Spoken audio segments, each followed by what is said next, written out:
This video is about driving around Iceland on Route 1. I was lucky, I had 12 days, sorry the cable's in the way, I had 12 days to do it. It says in guidebooks you can do it in 7, and I've read a couple of the schedules and I found the driving, I was on my own, I found the driving quite difficult at times because there were some long distances.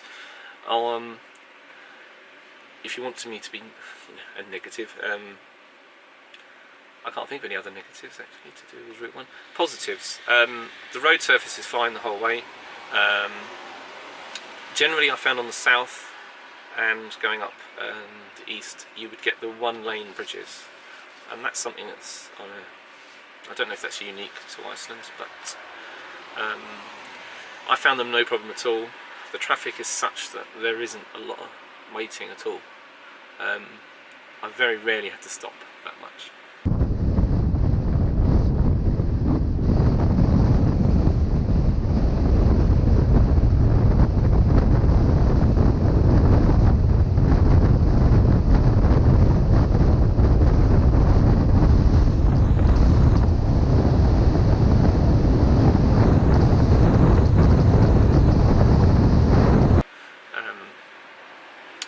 Again, entering them you have to slow down a bit.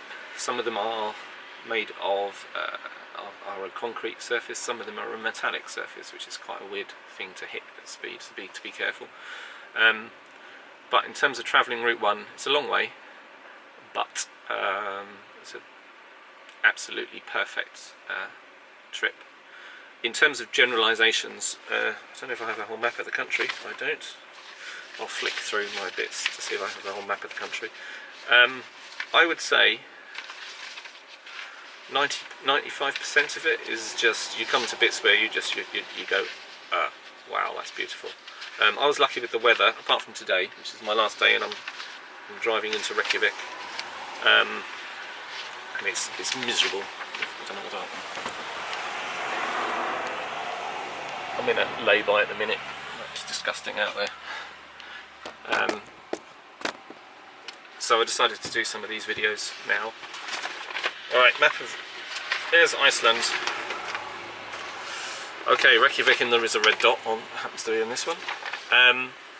In terms of spectacular, basically, whoops, you can't see what I'm pointing at, can you? All the way along the bottom, all the south, spectacular. Fjords on this side, quite amazing. This drive up here, which goes inland to get to, and I can never pronounce it, Ekariki,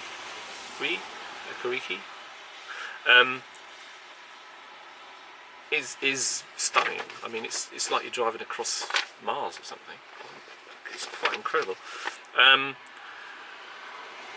It's all relative, but the bit after that, it's coming back down towards Reykjavik, is probably the dullest, but it's still pretty spectacular.